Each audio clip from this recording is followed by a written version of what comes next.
Salut à tous, j'espère que vous allez très bien par la grâce de Dieu. Que Dieu vous bénisse abondamment. On se retrouve encore aujourd'hui pour une prochaine vidéo. Et j'ai eu l'honneur de recevoir un bon serviteur de Dieu, un homme de Dieu que j'aime énormément. Et je crois que là où tu es aussi, tu as hâte de découvrir cet homme, tu as hâte d'être nourri aujourd'hui par notre Seigneur Jésus. Mais avant d'évoluer avec toi, je te demanderai encore de t'abonner, mais aussi de cliquer sur la cloche de notification, mais aussi de liker, de partager. Avant de tout faire, je vais d'abord prier et nous allons continuer ensemble. Seigneur Jésus, merci pour ta grâce, merci pour ce bon moment, merci pour la vie de mon frère, de ma sœur, merci au Dieu pour tout ce que tu es pour nous. Seigneur, nous te remettons ces instants, nous avons besoin de ta grâce, nous avons besoin de ta présence. Oh Dieu, soit avec nous, oh Dieu, parle à nos vies, oh Dieu, parle à nos ministères et nous savons très bien que tu vas le faire pour nous et pour ta gloire. Amen. Amen. Et directement, je vais vous présenter l'homme de Dieu et l'accueillir. Bonjour, Papa Emmanuel. Bonjour. Je crois que vous allez très bien, musée. Je me porte bien. Et vous, ça va? En tout cas, Dieu nous fait grâce. Merveilleux. Merci beaucoup d'avoir accepté notre invitation. Et surtout, merci beaucoup pour tout ce que vous êtes pour nous. Bien aimé, comme on faisait encore la fois dernière, on était avec un homme de Dieu et on parlait sur un thème qui était vraiment très édifiant. Et il a pris à dire que nous puissions encore continuer avec ce thème avec Papa Emmanuel. Mais avant d'évoluer avec lui, je vais lui laisser quelques secondes pour qu'il puisse se présenter et que vous sachiez au moins si vous êtes avec qui et qui vraiment est cet homme. Bienvenue Papa Emmanuel, vous pouvez vous présenter. Merci beaucoup. Je suis homme de Dieu Emmanuel. Je suis serviteur de Dieu à l'église Centre Missionnaire Ambassade du Ciel. Okay. Mais à part cela, je suis aussi enseignant en théologie à l'Institut biblique et théologique des Assemblées de Dieu. Okay. Je crois que c'est suffisant. Merci dans beaucoup. le cadre. Okay. Merci. Merci beaucoup, Papa Emmanuel. Il y a un thème que nous avons préparé et on voulait que nous puissions en parler avec vous et que vous puissiez aussi nous enseigner sur ce thème, les défis des serviteurs de Dieu avant l'enlèvement de l'Église. Et on aimerait vous écouter d'abord avant de présenter certaines questions par rapport à ce thème. Bienvenue, Papa. Merci beaucoup et merci pour ces thématiques si riches. Et je crois que par la grâce de Dieu, nous allons aborder et édifier le peuple de Dieu quant à ça. La première chose à savoir, c'est que la Bible ou la marche chrétienne, elle est composée par des enseignements qu'on appelle des enseignements systématiques, théologiques. Et parmi ces enseignements, il y a un enseignement très important qu'on appelle l'eschatologie biblique. Et l'eschatologie biblique, c'est l'étude des choses des temps de la fin. Et quand nous lisons la parole de Dieu, nous lisons le livre de Daniel, nous retrouvons Daniel nous présenter des horloges pour interpréter très bien les temps de la fin. Et le premier horloge, il nous parle d'Israël. Et deuxième horloge, il parle du monde. Quand il parle d'Israël, il parle de 70 semaines de Daniel. Et quand il parle du monde, il parle de la statue de Nebuchadnezzar. Et donc les deux justifient ce qui va se passer à la fin du monde. Mais quand Christ est venu, il a augmenté un troisième horloge, c'est l'horloge de l'Église. Et donc il était en train de montrer les temps de la fin, mais il est en train de classer aussi l'Église comme horloge des choses qui doivent arriver par la suite des temps. Et voilà, et donc il y a des choses qui doivent arriver avant que Christ ne revienne. Donc, juste avant que Christ ne revienne, il y a des événements qui doivent arriver dans l'Église. Il y a des choses que nous voyons, bien sûr, malheureusement ou heureusement aujourd'hui dans nos églises, et qui sont vraiment des signes qui ne trompent pas que Christ est en train de venir. Okay. Et si je peux dire, le premier signe qui est enseigné par Christ, l'un des signes, ce n'est pas vraiment classique, mais ce sont des signes qui sont alternatifs. Mais ce sont des signes qui seront englobés avant que Christ ne revienne. La première chose, c'est d'abord le sommeil spirituel. Okay. Quand nous lisons Matthieu 25, on nous parle des 10 vierges. Et on nous dit que les 10 vierges attendaient l'époux. Et en attendant l'époux, la Bible dit que l'époux tardait et les vierges s'assoupirent. Et quand Christ est en train de dire, il est en train de montrer un signe qui se passera avant son avènement, c'est qu'il y aura un sommeil spirituel dans l'Église. Un sommeil qui sera un peu plus généralisé. Mais avant aussi que Christ ne revienne, il y aura aussi un réveil spirituel. J'ai parlé du sommeil, et puis il y aura maintenant un réveil spirituel qui sera vraiment un grand réveil qui va se passer avant que Christ ne revienne. Mais quand nous lisons Matthieu 25, nous allons comprendre que ce réveil vient après l'annonce du cri de minuit. Et dans cette annonce, il est dit... l'époux arrive, allez à sa rencontre. Ça veut dire il y aura un style, il y aura une forme de message qui sera enseigné à la fin des temps. Et ce message amènera un grand réveil dans l'Église. Mais à part ça, il y a aussi la persécution qui doit se faire avant que Christ ne revienne. Parce que l'apostasie, ou disons, le mal doit atteindre son comble, donc les gens vont faire encore beaucoup plus de mal avant que Christ ne revienne, ce qui fait assez que ceux qui sont vrais seront persécutés à cause de ça. Mais la persécution, ce n'est pas seulement pour... Dieu le permet, non pas seulement pour que ses enfants passent par le feu, pas seulement ça, mais c'est aussi pour affermir la foi. Parce que la persécution affermit beaucoup la foi des enfants de Dieu. Quand il n'y a pas de persécution, la foi devient trop molle. Nous voyons ça même dans l'histoire de l'Église. L'Église a commencé à être persécutée juste au début. Et je crois que c'était une stratégie du diable. Il a commencé à persécuter l'Église. Et en persécutant l'Église devenait de plus en plus forte. Et quand il a vu que l'Église devenait de plus en plus forte, il a changé de stratégie. Il a commencé à attaquer l'Église de l'intérieur par les doctrines des démons. Et donc, voilà ce que je peux dire là-dessus par rapport aux choses qui doivent arriver avant que Christ ne revienne. Mais il y en a beaucoup. Il y aura la multiplication de faux prophètes, de faux docteurs, mais aussi il y aura des signes qui se passeront même dans l'Église, au milieu de fidèles. C'est que les gens aimeront avoir des choses ou écouter des choses qui leur plaisent. Je veux lire un passage biblique très important, 1 Timothée 4, à partir du premier verset. La Bible déclare: mais l'Esprit dit expressement que dans les derniers jours, quelques-uns abandonneront la foi pour s'attacher à des esprits séducteurs et à des doctrines des démons. Par l'hypocrisie des faux docteurs portant la marque de la flétrissure dans leur propre conscience, prescrivant de ne pas se marier, de s'abstenir d'aliments que Dieu a créés pour qu'ils soient pris avec action de grâce par ceux qui sont fidèles et qui ont connu la vérité. Car tout ce que Dieu a créé est bon et rien ne doit être rejeté pourvu qu'on le prenne avec action de grâce. Parce que tout est sanctifié par la parole et la prière. Le verset 6, la Bible dit: en exposant ces choses aux frères, tu seras un bon ministre de Jésus-Christ, nourri des paroles de la foi et de la bonne doctrine que tu as exactement suivie. Repousse les contes profanes et absurdes. Et donc là, Paul est en train de montrer clairement ce que l'Esprit lui a révélé par rapport à ce qui doit se passer par la suite des temps, avant l'enlèvement de l'Église, dans notre temps. Et c'est ce que nous sommes en train de voir aujourd'hui, malheureusement en train de le vivre même dans nos églises.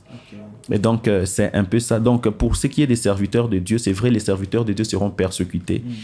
Et la persécution, ça ne sera pas seulement une persécution physique, ça sera aussi une persécution intellectuelle, une persécution des connaissances, parce qu'aujourd'hui, nous voyons qu'il y a des gens qui viennent avec un autre évangile accompagné de puissance.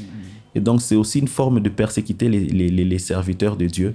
Voilà, il y a plusieurs formes de persécution et je crois qu'il y en aura toujours avant que Christ ne revienne. Oui, homme de Dieu. Et par là, je voulais au moins poser une question par rapport à une chose que vous avez dit, l'apostasie. Je voulais au moins savoir, c'est quoi l'apostasie selon la Bible, mais aussi comment l'apostasie se manifeste actuellement ou aujourd'hui dans l'Église. C'est quoi l'apostasie selon la Bible, mais aussi comment l'apostasie se manifeste actuellement dans l'Église. Ok, je vais appuyer cela premièrement par un passage, par le passage d'Apocalypse, de Luc. Luc 18, le verset 8, c'est Christ qui est en train toujours de parler. Par rapport à son avènement, il dit ceci: je vous l'ai dit, il leur fera promptement justice. Mais quand le Fils de l'homme viendra, trouvera-t-il la foi sur la terre? Et donc, en répondant à ta question, simplement, l'apostasie, c'est la perte de la foi. Mais dans l'Église, l'apostasie se manifeste différemment d'une personne à une autre. Dans quel sens? La Bible nous enseigne des types d'apostats. Et donc, le premier type d'apostats, ce sont des apostats récupérables. Des personnes qui peuvent régner la foi, mais qui sont encore récupérables. Mais la Bible enseigne aussi une deuxième catégorie des apostats. Ce sont des apostats irrécupérables. Donc, ce sont des gens, dès qu'ils sont à ces niveaux-là, ils ne peuvent plus revenir en arrière. Ils ne peuvent plus revenir à Christ. Et si je peux, vous permettez que je parle de ces deux types d'apostats. Oui, en tout cas, en fait, le premier type d'apostat, c'est quel type d'apostat? Le premier type d'apostat, ce sont des gens, premièrement, ils sont manifestés par beaucoup de choses. Premièrement, ce sont des gens qui ont abandonné Christ, mais n'ayant pas une grande connaissance de Christ. Des gens qui ont cru en Jésus, ils l'ont accepté comme Seigneur et Sauveur, mais dans leur marche, ils n'ont pas assez de racines et ils ont fait naufrage par rapport à la foi. Et la Bible dit dans Jude 1, 23, la Bible dit, je peux commencer à... Je veux commencer à 22 et 23. La Bible dit, reprenez les uns ceux qui contestent. Et le verset 23, la Bible dit, sauvez-en d'autres en les arrachant du feu. En d'autres termes, Jude, lorsque nous faisons l'étude du livre de Jude, tu vas voir, il est en train de parler des apostats, des personnes qui ont abandonné Christ pour se donner à autre chose. Et là, dans le verset 23, il donne des types d'apostats. Il dit, sauvez-en d'autres en les arrachant du feu, mais pour d'autres encore, ayez une pitié mêlée de crainte, haïssant jusqu'à la tunique, souillée par la chair. En d'autres termes, il y a des types d'apostats. Il y a des gens qui sont encore récupérables, des gens qui n'ont pas eu beaucoup de racines dans les Seigneurs, qui ont abandonné la foi, qui n'ont pas connu beaucoup de choses en tant que chrétiens. Voilà, ça c'est la première catégorie d'apostats. Et toujours dans cette catégorie-là, il y a d'autres personnes qui ne connaissent pas, qui n'avaient pas assez d'enseignements au début et qui ont reçu des mauvais enseignements après leur foi. Et ces gens-là, directement, ils sont dans l'erreur, bien sûr, mais ces gens-là peuvent être encore récupérables. Mais la Bible enseigne aussi une deuxième catégorie d'apostats. Ce sont des apostats irrécupérables. Ce sont des personnes, une fois qu'ils ont franchi le cap d'apostat, ils ne peuvent plus revenir en arrière. Ce sont des personnes qui ont expérimenté 5 choses dans leur marche chrétienne. Ils ont expérimenté 5 choses.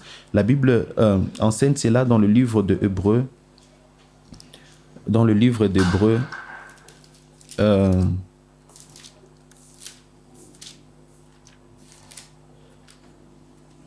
Hébreux 6, le verset 4 jusqu'à 6, la Bible dit, car il est impossible à ceux qui ont été une fois éclairés. Donc la première expérience, pour des gens qui ne peuvent pas revenir, ça doit être le tout, parce que ici on nous parle, ce sont des conjonctions que la Bible est en train d'utiliser. Donc les 5 doivent être réunis ensemble pour que quelqu'un ne revienne pas.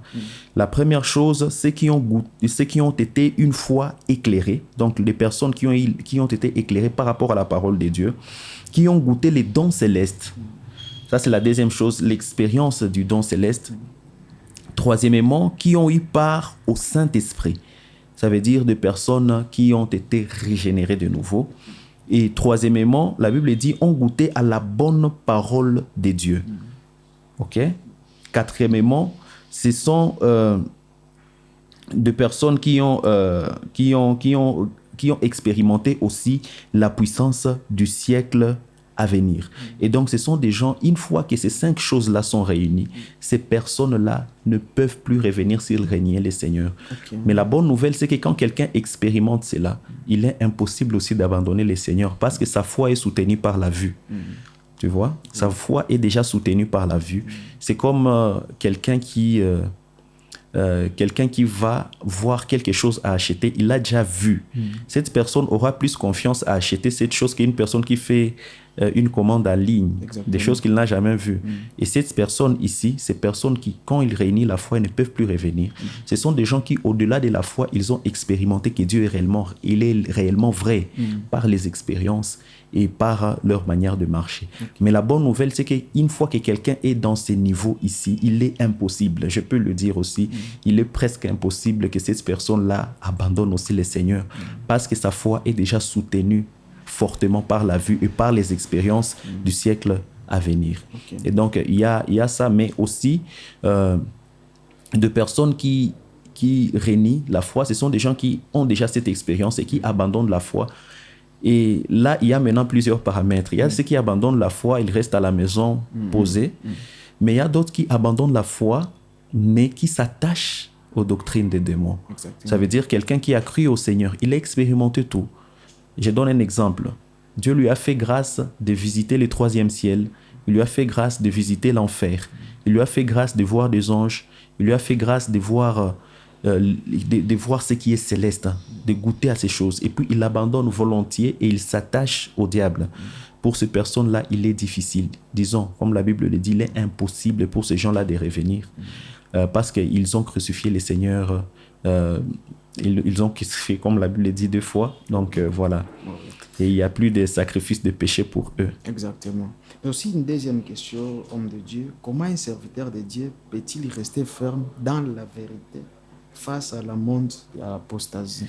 Ok, la question elle est très bonne et je crois que c'est la base même. Qu'est-ce qu'il faudra faire pour rester fidèle?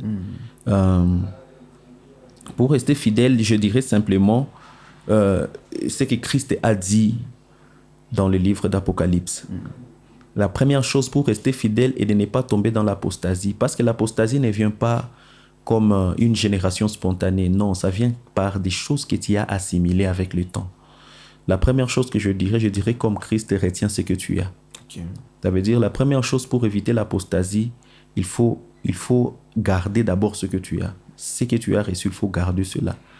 La deuxième chose qu'il faut faire, si je peux appuyer cela aussi par la parole de Dieu, Apocalypse 2, le verset 25, la Bible dit « Seulement ce que vous avez, retenez-les jusqu'à ce que je vienne. » Et donc, pour éviter l'apostasie, la première chose, c'est de retenir, rester avec les enseignements que nous avons reçus. La deuxième chose, c'est de ne pas aller au-delà des Écritures. Okay. Aujourd'hui, c'est ça la démangeaison de beaucoup d'hommes de Dieu. Ils veulent aller au-delà. Ils veulent connaître au-delà de ce qui est écrit. Ce qu'il faudra savoir, c'est que la Bible, c'est la parole de Dieu. Mais la Bible ne nous révèle pas tout sur Dieu. Okay. La Bible nous révèle tout sur la rédemption. La Bible nous révèle tout sur notre salut. La Bible nous révèle tout sur comment aller au ciel. Et cela nous suffit, étant sur la terre. Parce que la Bible dit, malgré que tout ce que nous connaissons aujourd'hui, Paul est en train de dire, lui l'apôtre qui a été ravi jusqu'au 3e ciel, tout, il dit, nous connaissons en partie. Oui. En d'autres termes, aussi longtemps que nous serons sur la terre, même si nous lisons toute la Bible, retenons que nous connaissons à partie.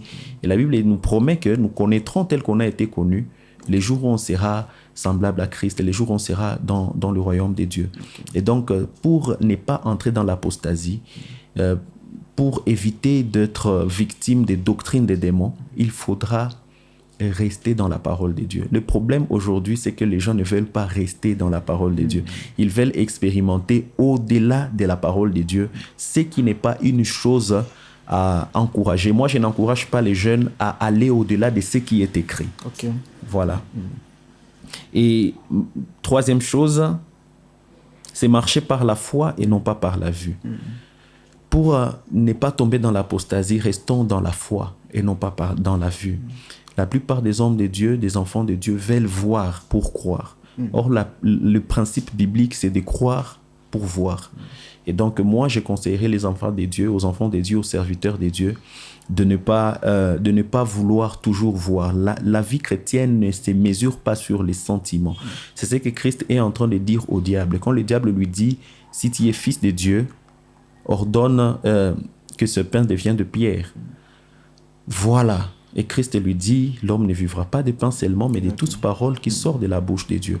Et donc Christ était en train simplement de lui dire, je n'ai pas envie de te démontrer que je suis enfant de Dieu. Parce que ce ne sont pas des choses qui se font par les sensationnels, par les choses que nous pouvons sentir. Et donc c'est un peu ça. Il y a la plupart des enfants de Dieu qui pensent que Dieu les a abandonnés parce que simplement ils ne ressentent pas une petite chaleur qu'ils supposent être la présence de Dieu. Et donc marcher par la foi, c'est la meilleure des choses.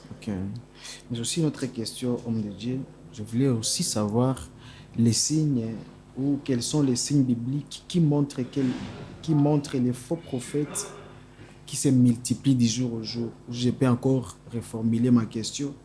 Et de savoir quels sont les signes bibliques qui montrent les faux prophètes les jours où ils se multiplieront, qui prouvent qu'il y aura un jour où les faux prophètes se multiplieront?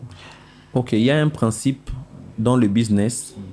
Je vais prendre ça dans cet angle pour te faire comprendre. Il y a un principe dans le business, c'est que c'est le besoin qui crée la demande. Ok. C'est le besoin qui crée la demande. Paul est en train de dire ceci. Il dit que dans les derniers jours, il viendra des faux prophètes et les gens aimeront, ils s'attacheront aux doctrines des démons. Ça veut dire que c'est comme une demande. Les gens aiment des choses au-delà de ce qui est écrit. Les gens veulent entendre des choses qu'ils aiment. Et cela fait à ce que le diable multiplie beaucoup plus de faux prophètes pour satisfaire à leurs besoins. Et donc, la première chose que j'aimerais te dire, c'est que parmi le signe biblique, c'est qu'au dernier jour, les gens auront la démangeaison. D'entendre des choses qu'ils veulent entendre. Et donc, ça, directement, ça amène à ce qu'il y ait beaucoup de faux prophètes. Et deuxièmement, ce qui amènera qu'il y ait des faux prophètes, c'est parce que les gens auront plus besoin des solutions que de la parole en soi. Pourtant, la parole en elle-même, lorsqu'on la met en pratique, ça apporte des solutions. Et donc, j'aimerais simplement dire ceci par là, que le problème dans cette génération, et ce qui va amener les gens à aller plus vers les faux prophètes, c'est que les gens veulent des solutions sans formule. Ils veulent des solutions sans formule. Ils ont des problèmes, oui, mais ils veulent passer par la solution sans appliquer les formules bibliques. Et donc, lorsque nous voyons la formule biblique, nous voyons la crainte de Dieu, nous voyons la pratique de la parole de Dieu pour avoir une solution. Et ils préféreront avoir des prophètes qui leur imposeront demain pour avoir des solutions à leurs problèmes, qui feront de rites pour avoir solution à leurs problèmes. Voilà. Et donc, c'est un peu ça. Ce sont des signes qui ne trompent pas qu'à la fin, il y aura vraiment de faux prophètes. Mais comment discerner aussi un vrai prophète ou un vrai prophète d'un faux prophète? Comment on peut différencier un vrai prophète et un faux prophète dans notre génération? Bien sûr. Merci pour cette petite question, très très riche. Ce qu'il faudra savoir, c'est que la nouvelle alliance et l'ancienne alliance ne marchent pas de la même manière. Il y a des principes qui s'appliquent dans l'ancienne alliance, mais qui ne s'appliquent pas dans la nouvelle alliance. Exactement. La Bible déclare dans l'ancienne alliance que les prophètes devaient être reconnus par l'accomplissement de ces prophéties. Pour être vrai prophète à ces temps-là, il fallait que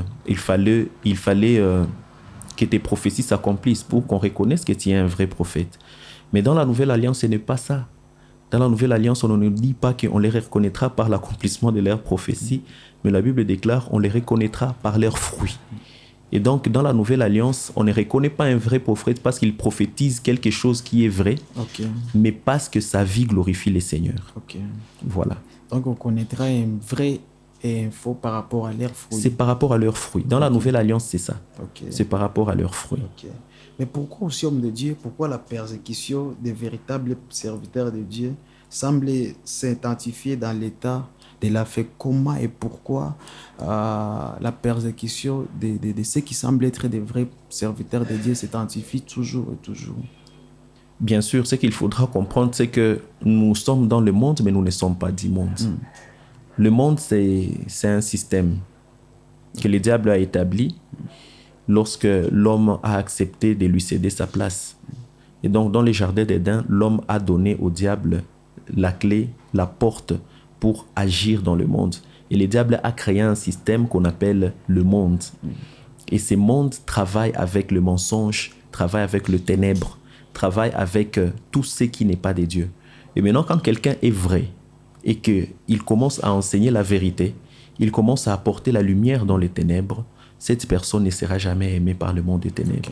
Et aujourd'hui, le diable a beaucoup plus de tentacules de persécution, si je peux le dire. Avant, il pouvait persécuter par l'épée, il pouvait persécuter par la guillotine, il pouvait persécuter par beaucoup de moyens.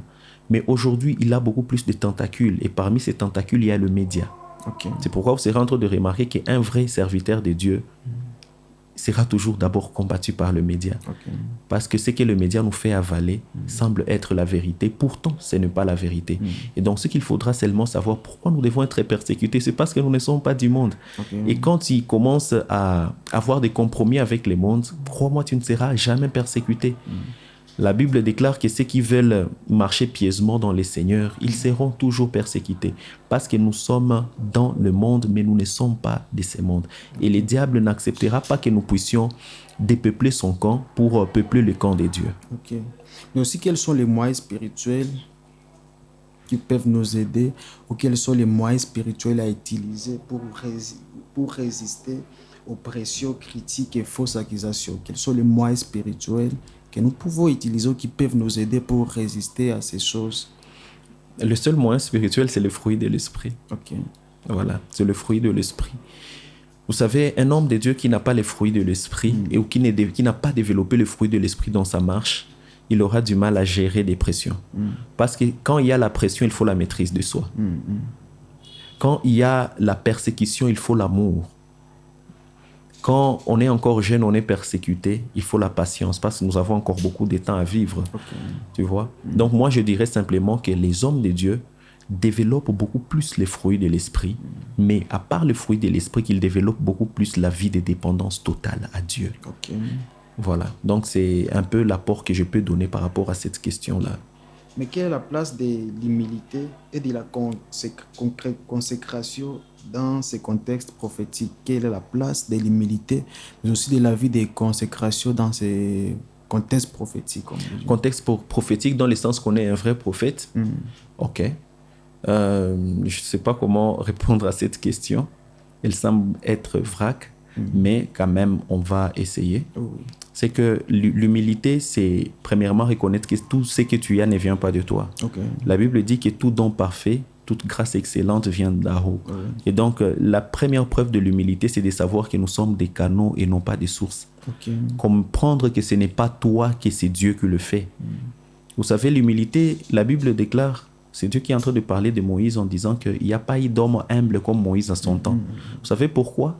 Parce que Dieu disait à Moïse, c'est peuple que tu as fait quitter d'Égypte. Mais Moïse disait à Dieu, c'est toi, c'est ton peuple, c'est toi qui l'as fait quitter d'Égypte. Donc Moïse ne s'est jamais approprié la gloire de Dieu. Voilà. Et aussi, homme de Dieu, je voulais aussi savoir les pièges qui font tomber beaucoup de ministères. Quels sont les pièges qui font tomber beaucoup de ministères actuellement dans notre génération? Merci beaucoup pour cette question si riche. Moi, je ne dirais pas que c'est 3 formes de pièges qui font tomber les enfants de Dieu. Et ce piège, c'est en fonction de besoins. Okay. Dans Matthieu 4, Jésus-Christ est en train d'être tenté par le diable. Et là, nous voyons les 3 choses qui font tomber et qui feront toujours tomber les gens. Il n'y a pas quelque chose de nouveau sur cette terre. Tout est ancien. Les 3 choses peuvent faire tomber ces 3 groupes de choses qui font tomber beaucoup de serviteurs de Dieu. Et le premier groupe, c'est les besoins physiques. Okay. Le besoin physique. OK? Le besoin physique. Quand quelqu'un a de besoins physiques, cela peut l'amener à tomber facilement. Okay. La Bible dit que Christ avait faim et le diable est venu et lui a dit, si tu es fils de Dieu, transforme ce pierre en pain. Ça, c'est la première tentation. Le premier piège de l'ennemi, c'est lié à nos besoins physiques. Okay. C'est pourquoi vous serez en train de voir que la plupart des hommes de Dieu, ils ont été sérieux quand ils ont été célibataires, Mais une fois qu'ils sont mariés, il y a beaucoup de besoins physiques dans le foyer. Et ils deviennent automatiquement de faux prophètes. Pourquoi? Parce qu'ils doivent subvenir aux besoins de la famille. Et donc ça, c'est la première chose, c'est que les besoins physiques peuvent faire tomber un homme de Dieu. Okay. Deuxièmement, la Bible déclare que le diable a pris Christ et il lui a montré toute la gloire du royaume. Il lui a montré ce que le monde est devenu et que tout lui a été donné, certainement par l'homme. Et il dit, si tu te prosternes, je te donnerai toute cette gloire. Et donc la deuxième chose qui fait tomber les enfants de Dieu aujourd'hui, c'est l'envie, la gloire. Ce sont les besoins de l'âme. Et donc dès que ton âme commence à avoir la soif de la gloire, crois-moi, tu tomberas facilement. Et la gloire, c'est quoi? La gloire, c'est le fait d'être acclamé, le fait de rechercher les acclamations, le fait de rechercher l'approbation des gens, le fait de faire montrer aux gens que c'est toi qui connais. C'est l'ensemble, et nous voyons ça aujourd'hui. Tu verras quelqu'un qui n'a pas assez de connaissances dans les seigneurs, mais qui veut déjà être connu, qui veut être appelé père, qui veut être appelé daddy, qui veut être appelé prophète, qui veut être appelé apôtre. Pourtant, ce qu'il faudra savoir, c'est qu'à chaque appel est attaché le combat de l'appel. C'est pourquoi quand quelqu'un veut la gloire, il y a des combats liés à la gloire. Et la plupart des personnes, ils tombent en fonction de ça. Voilà, ça c'est deuxième chose. La troisième chose qui fait tomber les enfants de Dieu, troisième groupe, ce sont les besoins de l'esprit. La Bible déclare que Christ, il a été soulevé au-dessus du temple de Jérusalem. Et on lui a dit, si tu te jettes, Dieu ordonnera à ses anges de te porter pour que ton pied ne heurte une pierre. Et donc ça, c'est la troisième dimension de la tentation. C'est la tentation de la curiosité spirituelle. Voilà.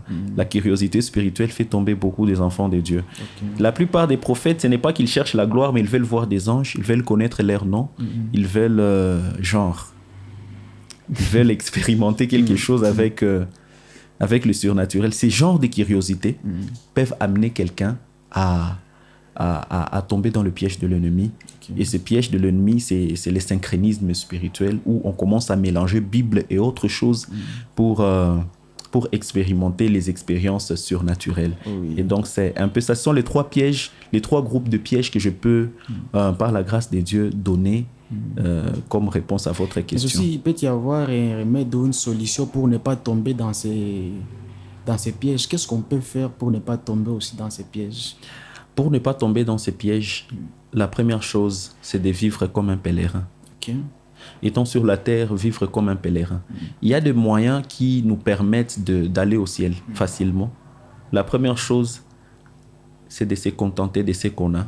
La deuxième chose, c'est être un pèlerin. La troisième chose, c'est de savoir que la terre n'est pas ton domicile. Tu es un passager. Et aussi rester dans les limites de ton appel. Voilà. Merci beaucoup, en tout cas, homme de Dieu. Merci. Mais aussi, il y a une autre question. Je voulais aussi savoir en quoi l'enlèvement de l'Église devra-t-il influencer la manière dont les serviteurs mènent leur ministère aujourd'hui? En quoi l'enlèvement de l'Église peut influencer la manière dont les serviteurs de Dieu mènent leur ministère aujourd'hui? Au fait, l'enlèvement de l'Église en soi, c'est ce que nous appelons en théologie l'espérance bénie. Et donc, c'est les paroxysmes de notre espérance. Même ceux qui sont morts en Christ, ils sont auprès du Seigneur. Mais leur grand désir, c'est l'enlèvement de l'Église pour qu'ils puissent se réunir avec leur corps glorifié. Et donc, l'enlèvement de l'Église, c'est quelque chose de très, très important pour nous, enfants de Dieu. Mais pour y arriver, la Bible dit que ça doit être une Église sans tache ni ride. Et donc, nous, en tant qu'hommes de Dieu, nous sommes appelés à amener l'Église à ne pas avoir de tache ni de rides. Et c'est ce que la Bible donne comme mission de ministre de Dieu dans Éphésiens 4. Éphésiens 4, ce ne sont pas des titres, ce sont des responsabilités. Quand la Bible dit il a fait les uns comme apôtres, prophètes, docteurs, pasteurs, évangélistes, ce n'est pas pour être glorifié, mais c'est pour le perfectionnement des saints. Et donc, si ça peut influencer les enfants de Dieu, les serviteurs de Dieu, aujourd'hui à servir très bien Dieu, c'est travailler pour que les croyants deviennent de disciples. Parce qu'il y a une différence entre croyants et disciples. Tu peux croire, mais tu n'es pas disciple de Christ. Donc, c'est amener les gens à cette dimension de croire, à la dimension de devenir de vrais disciples de Christ. Et donc, moi, je dirais à tous les hommes de Dieu qui sont en train de nous voir, d'être vraiment de ministres qui amènent des gens à devenir des serviteurs de Dieu, amener des gens à devenir de personnes qui arrivent à la stature parfaite de Christ, pour que lorsque Christ reviendra, que nous soyons tous enlevés, que nous soyons tous dans la présence de Dieu. Mais Papa Emmanuel, toutefois qu'un homme de Dieu trouve la grâce d'enseigner la parole de Dieu aux enfants de Dieu, en vrai, quelles sont les choses qui peuvent être des priorités ou quelles sont les choses qu'un homme de Dieu doit viser en prêchant ou en enseignant la parole de Dieu? C'est pour vraiment prouver seulement par rapport à ce que vous êtes en train de dire, mais où il y a d'autres choses qui sont vraiment ultimes, des choses que Dieu attend de ses serviteurs. Quelles sont vraiment ces choses? La Bible déclare ceci: qui est ces sources, qui est ces serviteurs, ces bons serviteurs qui donnent la nourriture au temps convenable. Donc moi je dirais simplement que ça dépend des cuisiniers. À chaque fois que Dieu appelle quelqu'un, il lui donne une particularité. Et donc peut-être pour toi, il t'a amené aux médias, juste ici. Fais-les très bien. Fais-les comme Dieu veut que tu le fasses. et tu seras en train d'accomplir la volonté de Dieu. Ok. Une autre personne, c'est un évangéliste de la rue. Lui, c'est là où Dieu l'a appelé. Lui n'a pas besoin d'avoir une église, n'a pas besoin d'être dans une église pour prêcher. Qu'il va dans la rue, qu'il prêche. Il y a d'autres personnes. Moi, j'aimerais aller trop loin. Il y a des personnes qui ne sont pas appelées à aller prêcher en Dosho. Ils sont appelés à aller prêcher aux États-Unis. S'ils vont en Dosho pour preuve d'humilité, ils ne sont pas en train de faire la volonté de Dieu. Parce qu'ils ne vont rien atteindre là-bas. La plupart des fois, nous pensons qu'être humble, c'est aller au village. Non, ce n'est pas ça. Il y a des gens qui n'ont pas ce genre d'appel. Paul est en train de dire que Pierre a été appelé pour les circoncis. Lui, il a été appelé pour les non-circoncis. Pourtant, si nous voyons très bien, selon les hommes, c'est normalement Paul qui devait être l'apôtre des circoncis parce qu'il avait la connaissance de la loi. Et Pierre devait être l'apôtre des incirconcis parce que c'était un pécheur, quelqu'un qui n'avait pas assez d'instruction. Mais Dieu a voulu que Paul soit l'apôtre de ceux qui ont la loi et Paul l'apôtre de ceux qui n'ont pas la loi. Et donc, moi, je dirais simplement, si nous voulons bien servir Dieu, restons dans le couloir de nos appels. Si Dieu t'a appelé à affermir les gens, reste dans l'affermissement, ne cherche pas à être chantre. Tu vois? Si Dieu t'a appelé à être un docteur, arrête d'être prophète. Reste docteur tel que Dieu t'a appelé. Et donc là où tu es, l'église, c'est le corps du Christ. Lorsque la main veut faire le rôle du pied, ça va être un problème. Donc que chacun reste juste dans sa fonction et nous serons en train d'accomplir la volonté parfaite de Dieu. Voilà. Merci beaucoup, homme de Dieu, et surtout merci beaucoup pour aujourd'hui. Je vous en prie. Nous sommes vraiment bénis. Mais avant de finir cet enregistrement, cette vidéo, je voulais au moins vous demander de donner au moins quelques conseils à ces jeunes serviteurs qui servent Dieu, mais aussi dans cette génération où il y a beaucoup de choses, des pressions, des choses qui réclament, soit il a besoin, il est poussé par les besoins de l'âme, la gloire et autres choses. Je voulais au moins que vous puissiez leur donner ces conseils qui pouvaient nous aider et leur aider. Merci beaucoup. J'aimerais parler directement aux hommes de Dieu qui nous suivent maintenant. La première chose que j'aimerais te dire, entretiens ton âme parce que tu es aussi une âme. Et donc, ne vois pas les âmes de l'extérieur. Regarde d'abord toi-même. Regarde, est-ce que tu es bien avec Dieu? Est-ce que si Christ revenait, maintenant tu peux aller au ciel? Est-ce que ton âme glorifie le Seigneur? Est-ce que ta vie est un modèle pour toi-même d'abord? Et donc, ce sont des choses qu'il faudra comprendre. Là, c'est la première chose. La deuxième chose que j'aimerais dire, c'est que tout serviteur de Dieu, tout enfant de Dieu qui est en train de me suivre, restez dans vos appels, travaillez dans vos appels. La grâce de Dieu se développe dans l'appel que Dieu t'a donné. Et donc, si tu vas gêner 7 jours secs pour devenir prophète, tu ne le deviendras pas si Dieu ne t'a pas appelé ainsi.